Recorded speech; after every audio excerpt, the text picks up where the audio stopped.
अस्सलामुअलैकुम। Welcome to जुनून batch. जुनून बैच में टेस्ट 2 का टॉपिक सब हम लोग पढ़ रहे हैं और एज़ पर शेड्यूल्ड लेक्चर हम लोगों ने वहाँ पे लिखा था सेल बायोलॉजी पढ़ेंगे। ठीक है, सेल बायोलॉजी पढ़ा जाएगा, जस्ट इसके आफ्टर हम लोग पढ़ लेंगे सेल बायोलॉजी। सेल बायोलॉजी जल्दी कंप्लीट हो जाएगा। ये थोड़ा सा टाइम टेकन है और ये थोड़ा सा वर्दी चैप्टर भी है। ये आपके बहुत maximum number of questions carry करता है। इसमें देखा जाए अगर तो देखिए 2019 में 9 क्वेश्चन पूछे गए। किसमें से? Principle of inheritance and variation से and molecular basis of inheritance, ये दोनों चैप्टर मिलाकर 2019 में 12 क्वेश्चंस, 2018 में 10 क्वेश्चंस, 2017 में 12 क्वेश्चंस, 16 में 9 क्वेश्चंस, फिर 16 में 2 फेजेज हुए थे, हम लोग को पता है। पहला फेज़ में 9 क्वेश्चन, दूसरा फेज़ में 7 क्वेश्चन, यानी कि मिनिमम नंबर ऑफ़ क्वेश्चंस जो है इसमें, मिनिमम नंबर ऑफ़ क्वेश्चंस वो 7 है। मैक्सिमम नंबर ऑफ़ क्वेश्चंस 12 भी है। और पीछे जाइएगा तो 12 14 क्वेश्चन इस दोनों चैप्टर्स को मिला करके पूछा गया है। तो हम लोग को करना यह है कि जैसे कुछ ऐसे चैप्टर्स होते हैं, जैसे एग्जाम्पल के तौर पे ले लीजिए प्लांट किंगडम और एनिमल किंगडम आप पढ़ रहे हैं, ये 2 चैप्टर आप पढ़िए। ये 2 चैप्टर को पढ़ने में भी उतना ही समय लगेगा जितना इस 2 चैप्टर को पढ़ने में लगेगा। लेकिन क्या प्लांट किंगडम और एनिमल किंगडम मिला करके 12 क्वेश्चन, 10 क्वेश्चन, 9 क्वेश्चन पूछे जा सकते हैं सिर्फ प्लांट किंगडम और एनिमल किंगडम मिलाकर? बोलिएगा नहीं। क्या molecular basis of morphology of flowering plants अगर आप पढ़ेंगे, क्या वहाँ से आपको 9 क्वेश्चन या 10 क्वेश्चन मिलेंगे? नहीं मिलेंगे। तो हमें चैप्टर्स वही पहले पढ़ने हैं जहाँ से हमारे maximum number of questions cover हो जाएं। Molecular basis of inheritance and principal of inheritance and variations में ये टॉपिक्स हम लोग पढ़ेंगे। This is the topic of principal of inheritance and variation. And जब हम लोग मॉलिक्यूलर बेसिस ऑफ इनहेरिटेंस शुरू करेंगे तो वहाँ पे हम लोग उस चैप्टर के टॉपिक को डिस्कस करेंगे। जेनेटिक्स में क्या है? Study about heredity and variation is called genetics. What is genetics? पहले हम लोग अगर क्वेश्चन अराइज करें कि principal of inheritance and variation, ये तो चैप्टर का नाम था, हम लोग पढ़ रहे हैं कि प्रिंसिपल ऑफ इनहेरिटेंस। प्रिंसिपल का माने क्या होता है? उसूल, तरीका, प्रोसेस, कि कोई भी यूनिट इनहेरिट कैसे हो रहा है, उसका उसूल क्या है, तरीका क्या है। Principal of inheritance and variation, तो हमने ये कहा कि अगर आप इस चीज़ के प्रिंसिपल को पढ़ना चाहते हैं, इसके उसूल को समझना चाहते हैं, तो आपको जेनेटिक्स पढ़ना पड़ेगा। What is genetics? Study about heredity and variation is called genetics. तो ये हेरिडिटी क्या है? हेरिडिटी हम लोग जानते हैं, हेरिडिटी हम लोग कहते हैं कि inheritance of character from one generation to next generation. Heredity क्या है? Inheritance of character from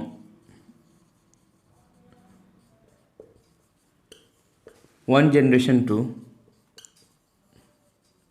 next generation. एक जनरेशन से नेक्स्ट जनरेशन तक जो इनहेरिटेंस ऑफ कैरेक्टर होता है उसी को क्या कहते हैं? हेरिडिटी।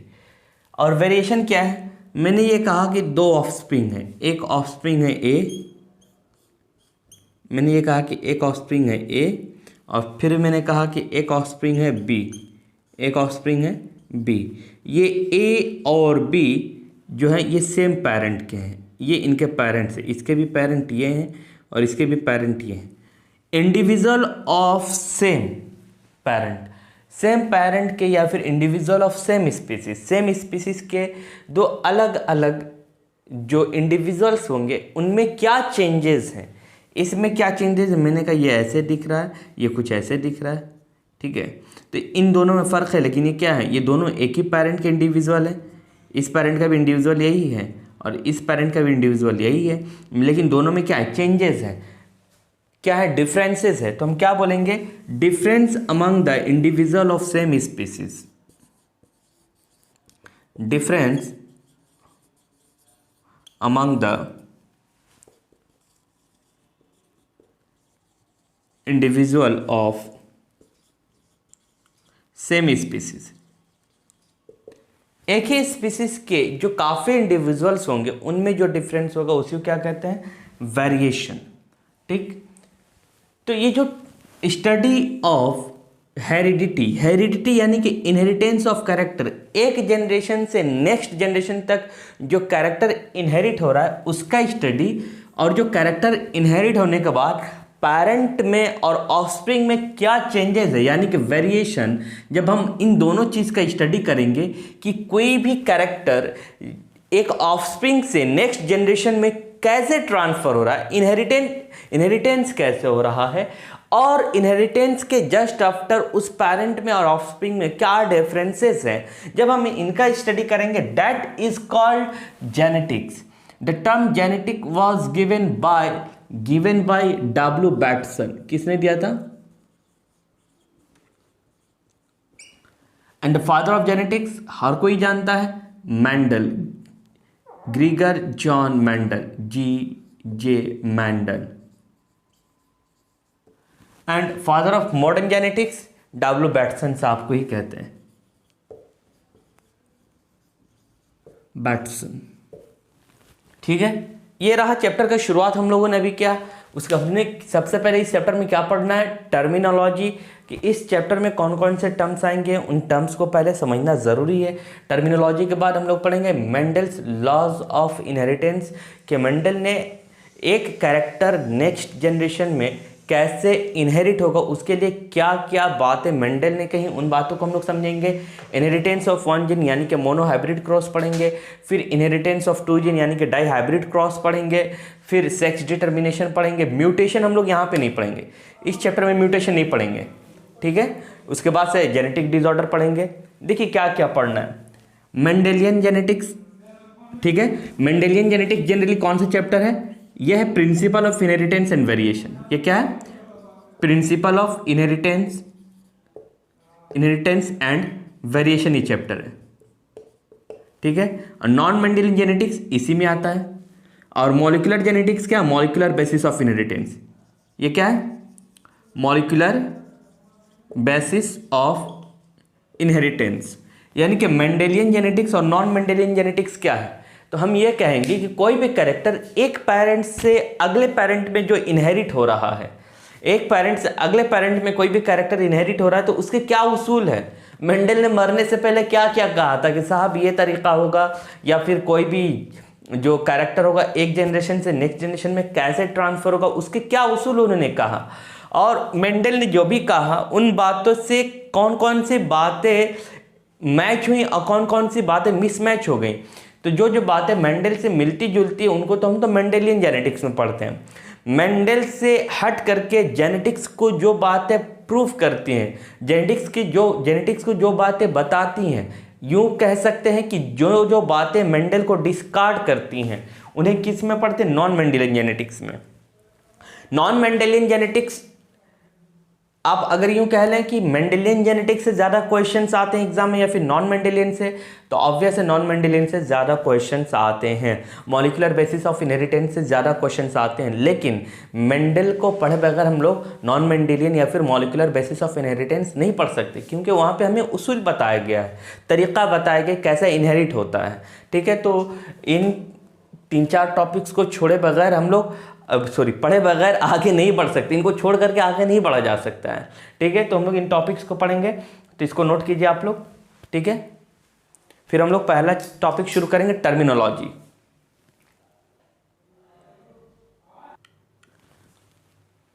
आइए शुरू करते हैं टर्मिनोलॉजी में पढ़ना। हम लोग ये 3 टर्म्स तो पढ़ ही चुके हैं, क्या क्या है? जेनेटिक्स पढ़ चुके, हेरिडिटी पढ़ चुके, वेरिएशन पढ़ चुके। जेनेटिक्स हमने क्या कहा, ये साइंस का एक ब्रांच है जहाँ पे हम स्टडी करते हैं कि कोई भी कैरेक्टर कैसे इनहेरिट हो रहा है। दैट इज़, ये साइंस का एक ऐसा ब्रांच है जहाँ पे हम लोग हेरिडिटी और वेरिएशन का स्टडी करते हैं। तो फिर हमने कहा तब भाई साहब ये हेरिडिटी क्या है? हमने कहा कि हेरिडिटी क्या है? This is the inheritance of character from one generation to the next generation. Heredity कहते हैं कैरेक्टर का इनहेरिट होना, कैरेक्टर का ट्रांसफ़र होना, ठीक है। फिर आया वेरिएशन, किसे कहते हैं? मैंने कहा कि एक पेरेंट है, एक पेरेंट के 2 ऑफस्प्रिंग हैं, उन दोनों ऑफस्प्रिंग में जो चेंजेस है, जो डिफरेंसेस है, उन्हीं डिफरेंसेस को क्या कहते हैं? वेरिएशन। फिर आया इनहेरिटेंस, क्या कहते हैं? Inheritance is nothing, it is the transmission of character. Transmission of character को एक सिंगल टर्म में क्या बोलते हैं? इनहेरिटेंस। क्या बोलते हैं? Transmission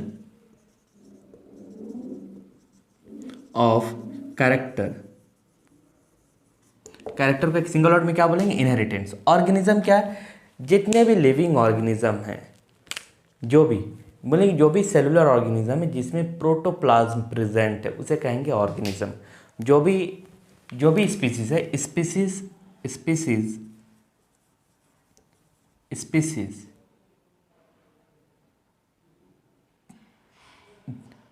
that which possess species, इसका डेफिनेशन ऐसे बोलेंगे, स्पीसीज विच पजेस प्रोटोप्लाज्म,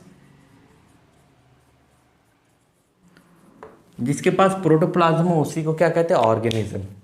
और जिसके पास प्रोटोप्लाज्म हो वो ऑर्गेनिज्म कहलाएगा, लिविंग होगा। स्पीसीज किसे कहते हैं? ये बात ये आती है स्पीसीज। तो देखिए, स्पीसीज का डेफिनेशन जो हमारे सिलेबस में है, हम लोग बायोलॉजिकल कंसेप्ट ऑफ स्पीसीज को फॉलो करते हैं। बायोलॉजिकल कंसेप्ट ऑफ स्पीसीज को देते अर्नस्ट मेयर। आप लोगों ने अर्नस्ट मेयर का नाम पढ़ा है? ऑब्वियस है, द लिविंग वर्ल्ड क्लास 11 का जब आप बायोलॉजी खोलिएगा तो Ernst Mayr triple crown scientist जिनको कहा गया है, डार्विन ऑफ 20th सेंचुरी जिन्हें कहा गया है, दैट साइंटिस्ट इज, उन्हें क्या कहते हैं? Ernst Mayr. अर्नस्ट मेयर हमारे सिलेबस में एक ऐसे साइंटिस्ट हैं जिनसे लगातार 3-3 साल 4-4 साल क्वेश्चंस पूछे गए हैं, ठीक है।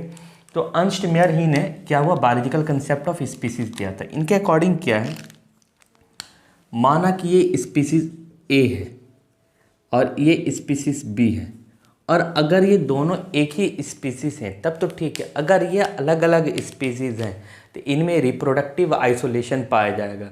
रिप्रोडक्टिव आइसोलेशन मतलब पहली बात यह है कि ये दोनों आपस में इंटरब्रीड नहीं कर पाएंगे। इनमें क्या पाया जाएगा? Reproductive isolation.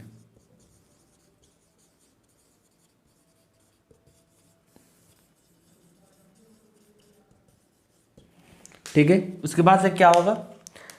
सबसे पहली बात रिप्रोडक्टिव आइसोलेशन। दूसरी बात क्या है? अगर ये ए है तो ए टाइप की स्पीसीज के साथ ही ये इंटरब्रीड कर पाएगा। मतलब ये कि होमोसेपियंस के साथ ही इंटरब्रीड कर पाएंगे, है ना। एक काऊ के साथ इंटरब्रीड करेगा, एक हॉर्स के साथ इंटरब्रीड करेगा, और एक गॉट के साथ इंटरब्रीड करेगा। एक अलग स्पीसीज दूसरे स्पीसीज का साथ इंटरब्रीड नहीं कर सकता है। आपने कभी नहीं देखा होगा कि हमने काऊ का इंटरब्रीडिंग गॉट के साथ करवाया कभी। It's not possible. काऊ का इंटरब्रीडिंग हॉर्स के साथ कभी हो, इट्स नॉट पॉसिबल। तो हम लोग क्या कहते हैं कि अगर ये कोई स्पीसीज ए है तो अगर ये जब भी इंटरब्रीड करेगा तो स्पीसीज ए के साथ ही करेगा, और इनका जो प्रोजीनी प्रोड्यूस होगा, मैंने मान लिया कि डेट इज स्मॉल है, इसके अंदर रिप्रोडक्टिव कैपेबिलिटी होनी चाहिए। यानी कि एक ऐसा इंडिविजुअल ऑफ स्पीसीज जो after reproduction fertile offspring produce करे। कैसा ऑफस्प्रिंग हो?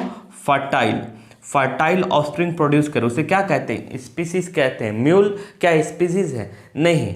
क्या स्ट्राइल ह्यूमन के अंदर रिप्रोडक्शन की कैपेबिलिटी है? नहीं है।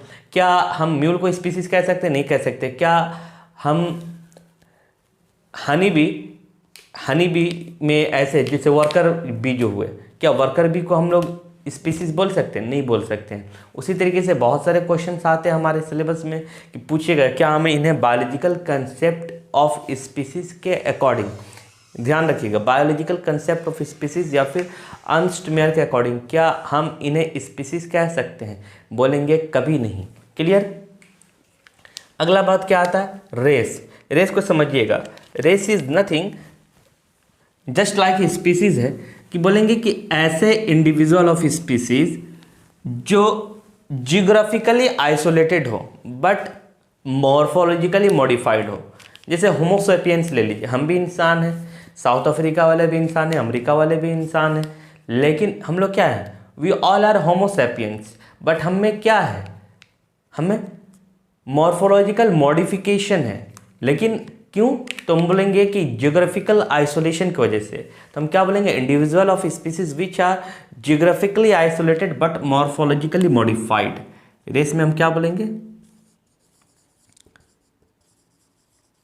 इंडिविजुअल ऑफ स्पीसीज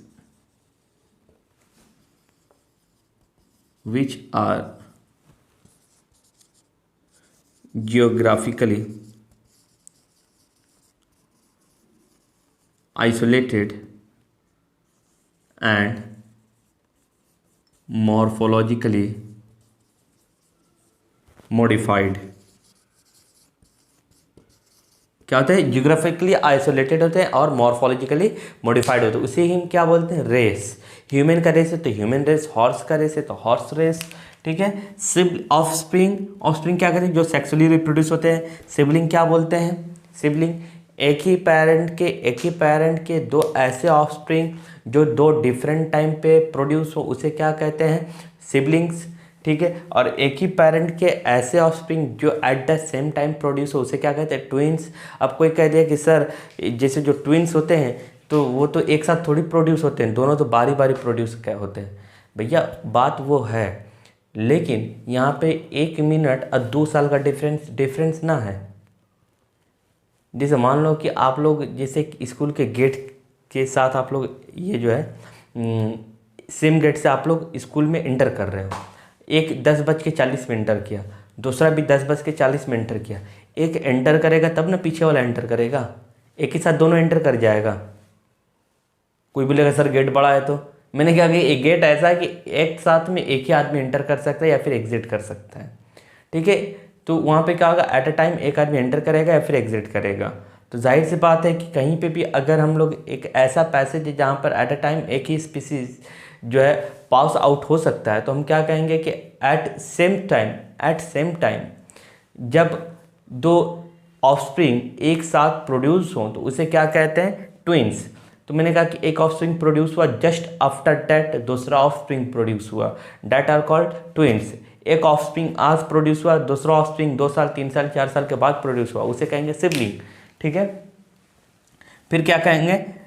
क्लोन क्या कहते हैं? असेक्सुअली रिप्रोड्यूस ऐसे ऑर्गेनिज्म जो जेनेटिकली और मॉर्फोलॉजिकली क्या होते हैं? आइडेंटिकल होते हैं। जेनेटिकली मॉर्फोलॉजिकली आइडेंटिकल होते हैं। ट्विंस में क्या होगा, मतलब मेनी टाइम्स क्या होता है कि ट्विंस मॉर्फोलॉजिकली आइडेंटिकल होते हैं बट जेनेटिकली वो आइडेंटिकल नहीं होते। सेक्सुअली जितने भी ऑर्गेनिज्म रिप्रोड्यूस होते हैं वो सब क्या होते हैं? मॉर्फोलॉजिकली मॉडिफाइड होते हैं लेकिन जेनेटिकली डिफरेंट होते हैं। But clones are genetically and morphologically in both condition they are identical. मतलब क्या है कि उनका जीन भी एक ही होगा और उनका स्ट्रक्चर, उनका बनावट भी एक ही होगा। मतलब क्या, समझिएगा। हम क्या कहते हैं? असेक्सुअल रिप्रोडक्शन में एक सिंगल पेरेंट होगा, एक सिंगल पेरेंट से ऑफस्प्रिंग बने, तो हम ये कहेंगे कि इसका जो जेनेटिक मटेरियल होगा वही सेम जेनेटिक मटेरियल ना इस ऑर्गेनिज्म में भी और इस ऑर्गेनिज्म में भी ट्रांसफर होगा। तो जब एक ही जेनेटिक मटेरियल दोनों में ट्रांसफर हो रहा है तो उसी के तरह ये दोनों दिखेंगे और उसी का जेनेटिकल कॉन्स्टिट्यूएंट इन दोनों में होगा। लेकिन मैंने कहा कि एक ऑर्गेनिज्म ये है और दूसरा ऑर्गेनिज्म ये है और इन दो ऑर्गेनिज्म से मिल करके ऑर्गेनिज्म प्रोड्यूस हो रहे हैं, तो हम क्या बोलेंगे? इनका जीन कैसा होगा? आधा इसका होगा, आधा इसका होगा, आधा इसका होगा और आधा इसका होगा। यानी कि क्या होगा, वहाँ पे वेरिएशन मिलेगा कि ये जो स्पीसीज होंगे ना तो इसके तरह दिखेगा ना तो इसके तरह दिखेगा, कुछ अलग दिखेगा। That is their genetical constituent is different. तो सेक्सुअल रिप्रोडक्शन में क्या होता है कि जेनेटिकल कॉन्स्टिट्यूएंट डिफरेंट होते हैं but morphologically they may be identical or not. But in case of the clone morphologically and genetically in both condition they are identical. Character क्या है? कैरेक्टर कहते हैं कि किसी भी स्पीसीज का ऐसा फीचर जिसके बेसिस पर हम लोग उसे डिफाइन कर पाते हैं, या फिर कह सकते हैं कि physical appearance of any species is called character. Character के ही जो दो डिफरेंट फॉर्म होते हैं उसे क्या कहते हैं? ट्रेड। जैसे मैंने कह दिया कि यार किसी की हाइट, तो हाइट क्या हो सकता है? टॉल या डॉर्फ। तो जो हाइट हमने कहा दैट इज द कैरेक्टर। हमने कहा what may be either tall or dwarf, the different form of the character are called trait. Gene क्या है? तो हम बोलते हैं कि यूनिट ऑफ इनहेरिटेंस। जैसे कोई भी चीज़ ट्रांसफ़र हो रहा है, जैसे बॉडी या फिर लाइफ का जो यूनिट होता है, structural and functional unit of life is called cell. Cell की वजह से ही लाइफ एग्जिस्ट करता है। बहुत सारे बड़े बड़े जो भी टिश्यूज़ ऑर्गन होते हैं वो एक सिंपल से सेल से बने होते हैं। ठीक उसी तरीके से जो बड़े बड़े कैरेक्टर्स कंट्रोल हो रहे हैं या फिर जो भी मॉडिफिकेशन किसी ऑर्गेनिज्म में है वो सब किसके वजह से है? जीन की वजह से है। तो हम क्या बोलेंगे? इनहेरिटेंस जो हो रहा है, जो कैरेक्टर कैरी हो रहा है वो किसकी वजह से होता है? जीन की वजह से होता है। तो हम क्या बोलते हैं? Unit of inheritance is called gene. Unit of inheritance is called gene. अब एलील हम लोग समझने की कोशिश करेंगे, ठीक है। एलील क्या है, यहां से हम लोग का चैप्टर की शुरुआत हो रही है, ठीक है।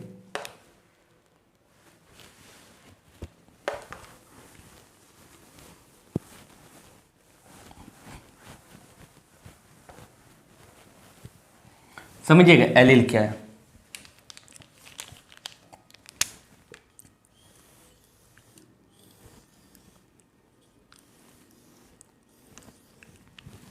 सपोज ये दो होमोलोगस क्रोमोसोम है, ठीक, ये इसका लोकस है,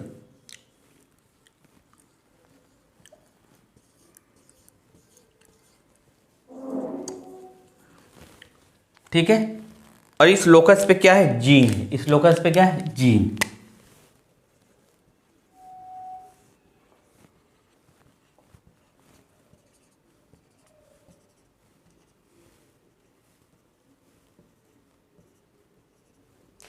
ये क्या है, जीन। ये ब्लू वाला क्या है, ये ब्लू वाला, ये है लोकस। और ये कैसे क्रोमोसोम है, तो they are homologous chromosome.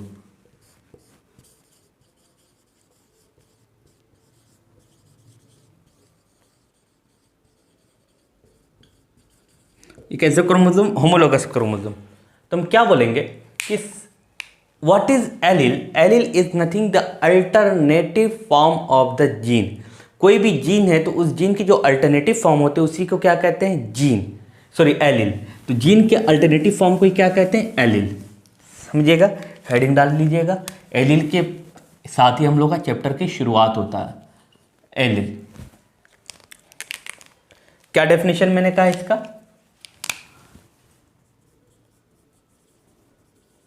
Alternative form of gene is called allele. Alternative form of gene is called allele. और हम लोग क्या कहेंगे, alternative form of gene is called allele. माना कि अगर यहां पर कैपिटल टी है तो इसका अल्टरनेटिव फॉर्म हम कहेंगे स्मॉल टी। यहां पर अगर कैपिटल ए है तो यहां पे स्मॉल ए। यहां पे अगर कैपिटल आर है तो यहां पे स्मॉल आर। यहाँ पे अगर कैपिटल बी है हमने कह दिया यहाँ पे स्मॉल ए। यहाँ पे अगर कैपिटल वाई है हमने कहा कि स्मॉल टी। यहाँ पे अगर कैपिटल टी है तो हमने कहा यहाँ पे स्मॉल टी। समझिएगा क्या चीज़ है, alternative form of gene is called allele. क्या यहाँ पे डेफिनेशन कंप्लीट हो जाता है, कुछ किताबों में डेफिनेशन यही रहता है। इसका और एक डेफिनेशन क्या हो सकता है कि अल्टरनेटिव फॉर्म ऑफ एलील ये भी है, sorry alternative form of gene ये भी है, अल्टरनेटिव फॉर्म ऑफ जीन ये भी है, इसका अल्टरनेटिव फॉर्म ये भी है, इसका अल्टरनेटिव फॉर्म ये भी है और ये भी है।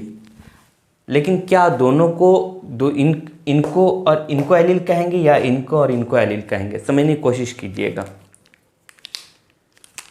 हम क्या कहते हैं, alternative form of gene which are present at the same locus of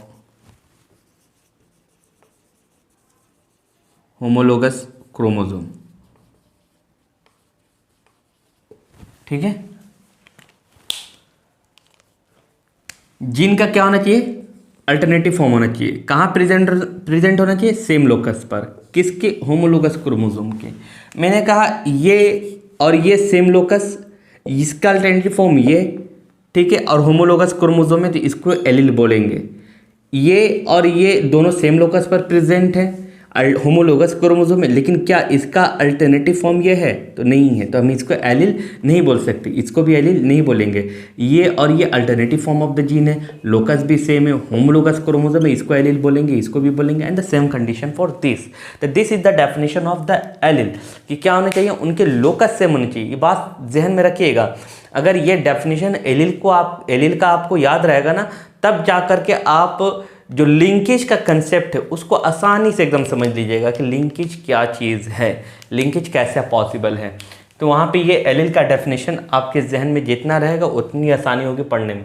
मैंने ये क्या कहा, सपोज ये एक होमोलोगस क्रोमोसोम, ये एक होमोलोगस क्रोमोसोम, ठीक। मैंने कहा कि इसका एलील, ये ए है, इसका एलील, ये जीन है, जीन का ये दो अल्टरनेटिव फॉर्म है, ये एलील ए, ये allele A, this is and this is the two different form of the same gene. अब ये बात बताइए, इस कैपिटल ए को क्या बोलेंगे, इस स्मॉल ए को क्या बोलेंगे? तो जिस एलील का कैरेक्टर एक्सप्रेस होता है, जिस एलील का कैरेक्टर डोमिनेंट होता है उसको बोलते हैं डोमिनेंट एलील। क्या बोलते हैं? Dominant allele.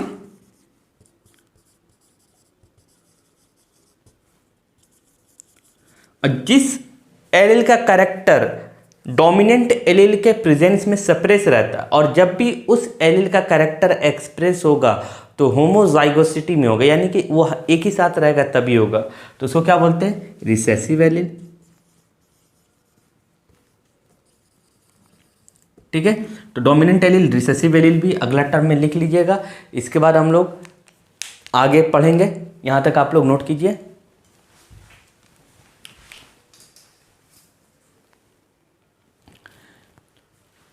अब शुरू करते हैं। These are the terms given by W. Bateson. These are the terms given by W. Bateson. W. Bateson ने कौन कौन से टर्म्स दिए थे? तो हम लोगों ने जाना कि जेनेटिक्स जो टर्म है, जेनेटिक, ये टर्म दिया था W. Bateson साहब ने।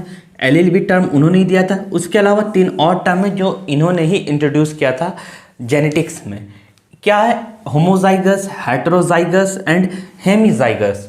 होमोजाइगस किसे कहेंगे, हेटेरोजाइगस किसे कहेंगे एंड हेमीजाइगस किसे कहेंगे, समझने की कोशिश कीजिएगा।